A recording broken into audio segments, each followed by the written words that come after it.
Balance, bienvenue sur la chaîne pour votre tirage général. Ceux qui me découvrent, soyez les bienvenus, cette chaîne est la vôtre et j'espère vraiment que vous allez tous très bien. Alors vous avez deux arcades majeures, trois même, puisqu'on a la tour inversée, la papesse, et puis nous avons ici le monde inversé. Je vois de l'épée, de la coupe, de la coupe aussi, inversée la coupe, hein, et puis du bâton. Donc on sent il y a de la méfiance chez vous quand même, et il y a pourtant ces petites festivités, il y a tout ça, mais vous n'y trouvez pas votre goût, j'ai l'impression. Allez, je vous explique tout ça. Vous entrez avec cette énergie de 7-2 d'épée, c'est pas très fou tout ça parce que ça crée de la méfiance. La 7 d'épée, elle nous oblige aussi, alors là c'est un peu plus positif, elle nous oblige à prendre les devants, à s'inquiéter, à se préparer intellectuellement, à être méfiant par rapport à l'adversité. Je m'explique, vous avez une personne en face de vous qui ne vous paraît pas très intègre, vous vous méfiez de sa façon de dire, de ce qu'elle dit, elle vous dit peut-être blanc alors qu'elle pense noir, et vous avez donc naturellement cette méfiance parce que vous savez que vous ne pouvez pas avoir confiance en ce qu'elle dit, parce que vous avez peut-être été déçu de cette personne, voilà. Donc vous êtes dans cette stratégie intellectuelle qui consiste naturellement à vous méfier, à vous mettre peut-être un peu en retrait, mais surtout à observer par derrière ce qui se passe, voyez, et à mettre en sécurité, peut-être c'est ce qui nous intéresse. Voilà, on se prépare, on grandit, on est suffisamment sage, on est suffisamment grand pour savoir qu'à un moment donné, il va peut-être falloir se dresser face à l'adversité, mais surtout faire attention à ce que l'on nous dit, parce que tout n'est pas réalité, et vous le savez très bien, et donc c'est pour ça que vous êtes dans cette énergie de méfiance vis-à-vis de l'autre. En bref, vous avez la garde levée, si j'ose dire, hein. Vous ne baissez pas votre garde aussi facilement. Pourtant, on a un présent fait de festivités, de célébrations, de collaborations, de joie de vivre amicale, festive, peut-être qu'on fête des anniversaires, c'est vrai que vous allez rentrer dans votre mois, donc peut-être que vous pensez à célébrer tout simplement de cette communion affective, émotionnelle avec vos amis. Ça vous fait du bien, ça vous fait sortir un peu d'énergie un petit peu négative du fait que l'on se méfie du comportement d'une personne. Alors on a un événement assez favorable autour de soi qui est cette tour inversée. La tour inversée, elle nous parle normalement d'un chaos passé, d'une oppression passée qui apparemment est toujours présente. Voilà. Alors pourquoi c'est favorable? Parce que justement elle vous permet de prendre garde à ce qui se passe autour de vous. Elle vous permet d'être prudent dans les élaborations que vous faites, et elle vous permet de savoir aussi que certaines situations sont inévitables et elles doivent avoir lieu. Voilà. Donc quand il y a un chaos, quand il y a une situation brutale, eh bien on se dit bon bah ça arrive, c'est là, je le sais, mais je sais comment faire pour m'en prémunir. Voilà, c'est ça l'idée. Donc ça vous est favorable. Par contre, ce qui vous est défavorable dans l'environnement, c'est cette papesse qui écoute sa voix intérieure. Cette papesse qui dit dans son intuition intérieure, ça s'est déjà produit, donc ça va se reproduire. C'est cette personne qui va aller trouver des réponses au fond d'elle-même, à travers des croyances, des événements superficiels, sans vraiment avoir de réponse pragmatique.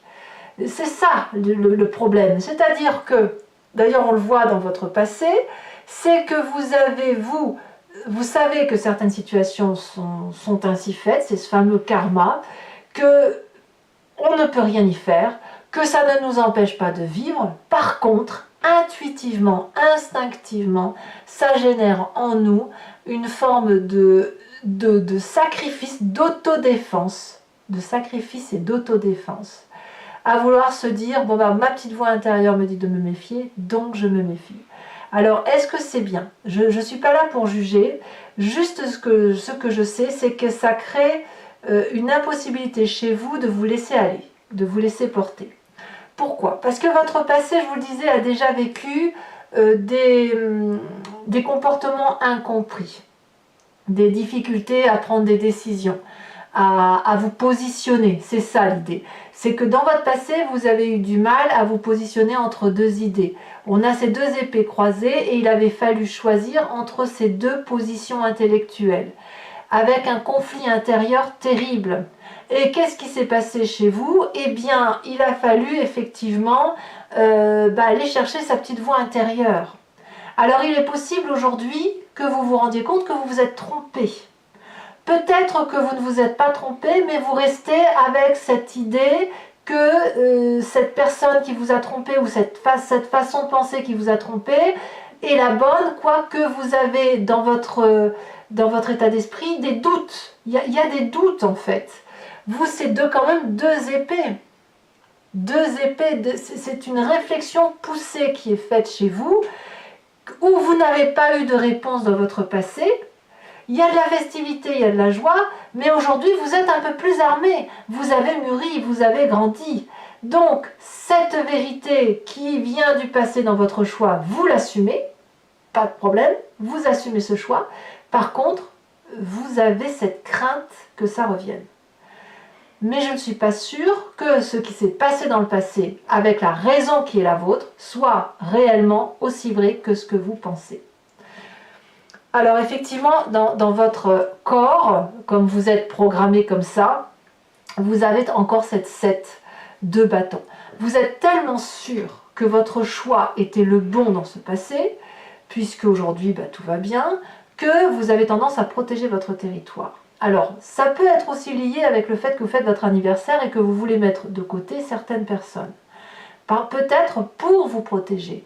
Instinctivement, vous vous protégez, vous vous défendez, vous êtes armé jusqu'aux dents.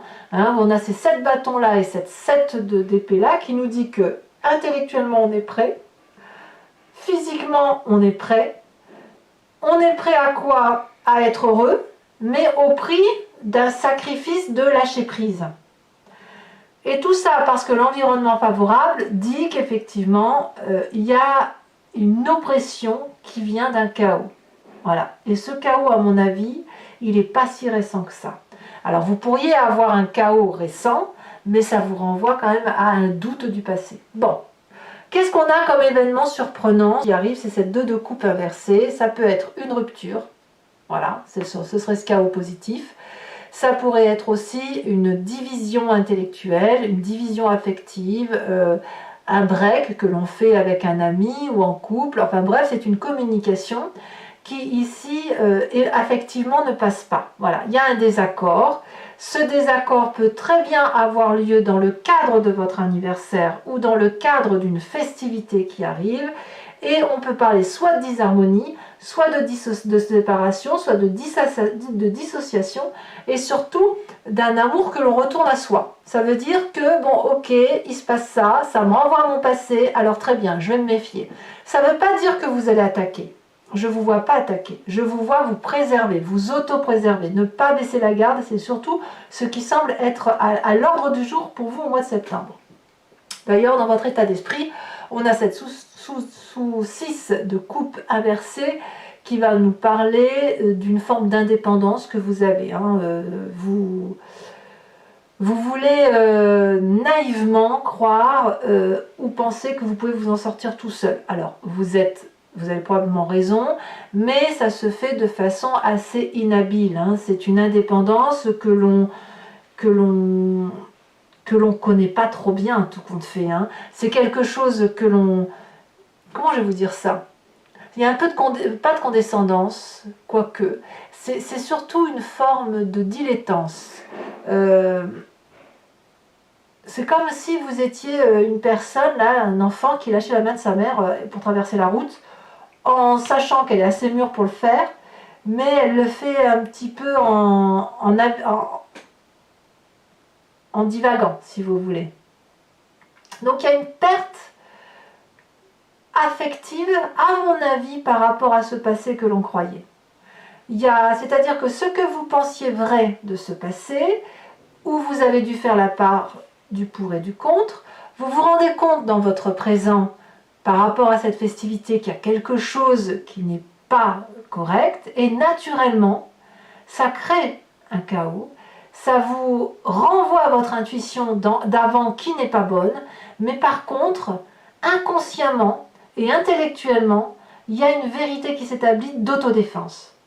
Je ne sais pas pourquoi, il n'y a que vous qui puissiez le dire, mais vraiment, je le ressens très fortement. Genre, j'ai été trompée pendant X temps. Ça peut avoir duré vraiment des années.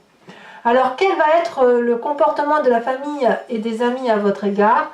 Ils vont vous inviter à récupérer un peu, à vous isoler. Donc, vous allez peut-être paraître auprès de vos amis ou de votre famille un petit peu excentré, un petit peu apathique, un petit peu froid. Mais c'est surtout qu'en fait, il y a une distanciation nécessaire qui doit se prendre parce qu'il faut se régénérer. Il faut vraiment se relaxer, méditer, prendre soin de soi, guérir de ses plaies, tout ça dans l'intellect. Il faut qu'on fasse la part des choses, donc on s'écarte un petit peu, on fait un break, et de ce break, on peut comprendre un petit peu ce qui se paie. En fait, en bref, on fait la paix un petit peu, mais à chacun de son côté. Conséquence de vos actions, de vos pensées sur vous-même en cette fin de mois, c'est le monde inversé. C'est-à-dire que vous clôturez un chapitre intérieur de votre histoire avec beaucoup de difficultés, en ce sens que vous avez probablement le sentiment que vous avez perdu sur toute la ligne. Vous refusez de ce fait d'admettre, mais c'est très inconscient tout ça, vous refusez d'admettre que vous êtes trompé, donc vous ne clôturez pas ce chapitre. Or, cette clôture, elle se fait bon gré mal gré. Vous n'avez pas le choix. C'est une fin de cycle. Voilà. Est-ce que vous acceptez les leçons de la vie? C'est pas si sûr non plus. Parce que vous avez quand même cette garde, cette arme prête à être brandie. Et je pense, à mon avis, que c'est une erreur. Je le pense sincèrement, parce que ça ne sert à rien de rester axé sur des décisions que vous avez eu du mal à prendre dans le passé, parce que tout simplement vous y avez cru, avec naïveté, avec amour, avec candeur. Et si aujourd'hui il y a ce chaos-là, c'est qu'il doit intervenir, et c'est pas ça qui doit remettre en cause vos choix de vie. C'est juste que vous devez accepter de quitter ce cycle en acceptant de s'être trompé. Parce que si, en acceptant en le faisant comme tel, vous pouvez grandir et passer à autre chose. Conséquence de vos actions et de vos pensées avec l'environnement, on a cette 2 de bâton inversé, c'est-à-dire que les plans sur la comète que l'on se faisait avec l'environnement sont en train de retomber tel un soufflet. On va revenir au point de départ, si vous voulez, c'est ça l'idée. On ne connaît pas le futur, on n'arrive pas à se projeter dans le futur, et de ce fait, on remet les plans à plus tard. C'est ça que ça veut dire. Bon, et bien mes amis Balance, c'est pas foufou, On va voir si, en approfondissant avec le tarot des 78 portes, si ça se porte mieux. Allez, c'est parti. On va recouvrir tout ça.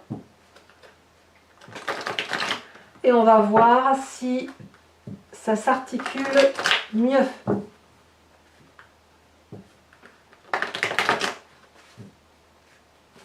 Alors, qu'est-ce qu'on a sur cette 7 d'épée? Alors, vous grandissez inéluctablement, vous grandissez. Vous gagnez en maturité, en sagesse, mais à quel prix? On a cette 6 de bâton. Oui, je comprends. Eh oui. Sur l'événement favorable, avec cette tour inversée, nous avons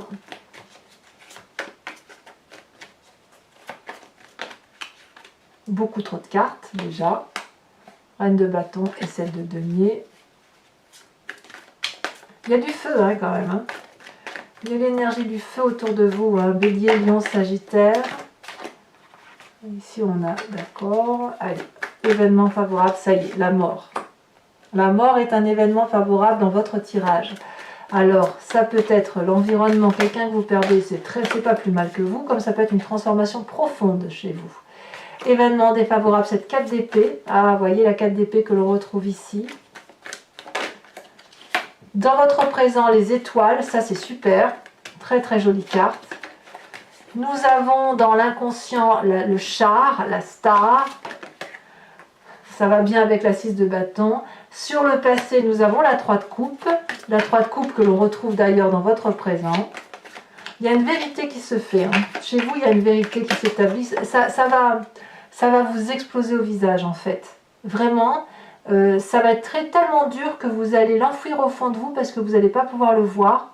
Mais de toute façon, ça ressortira inéluctablement parce que vous avez la carte du monde en fin de mois. Regardez, la carte du monde, elle ressort dans votre avenir présent. Je vous ai dit, hein, ça vous explose au visage. L'état d'esprit, vous avez 5 de bâton, donc plein de confiance en vous, c'est très bien. Sur la famille et les amis, on a cette 8 de bâton. Et sur les conséquences de vos actions et de vos pensées sur vous-même, nous avons cette 2 de bâton, donc vous allez aller chercher la vérité. Et puis sur les conséquences de vos actions et de vos pensées sur l'environnement, cette 5 de coupe. Allez, je vous invite à réfléchir à une question très précise que j'interpréterai avec le grand jeu de Mademoiselle Lenormand. Et si vous n'avez pas de questions, vous vous inspirez très profondément de votre histoire pour savoir de quoi il retourne.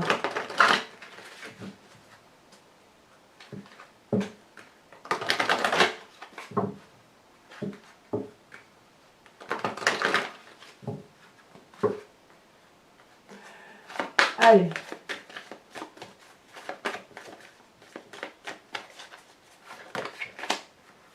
Nous avons cette vallée de pique.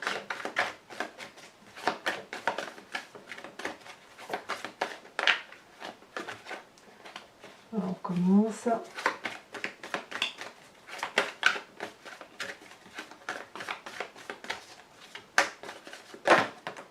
Nous avons cette 2 de cœur. Vous vous présentez avec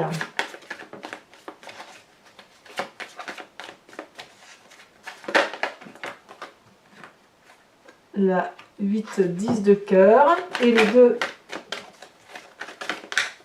prochaines cartes. Vous voyez ce que je vois là, je pense à autre chose là. La mort avec cette tour, c'est vraiment... vous l'attendiez cette mort. Vous l'attendiez. La 6 de trèfle et ensuite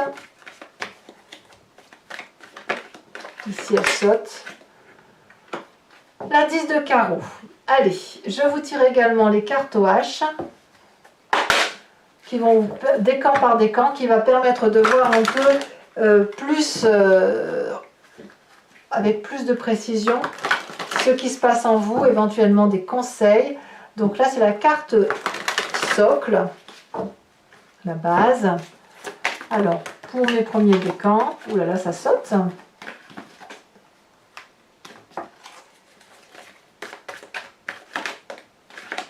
Premier décan, on parle d'homosexualité, tiens donc.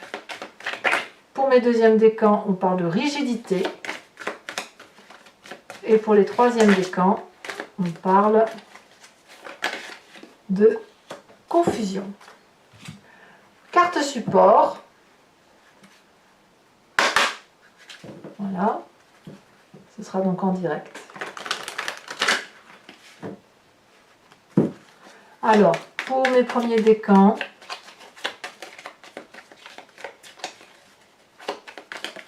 elle a bien sauté, d'accord. Pour mes deuxièmes décans,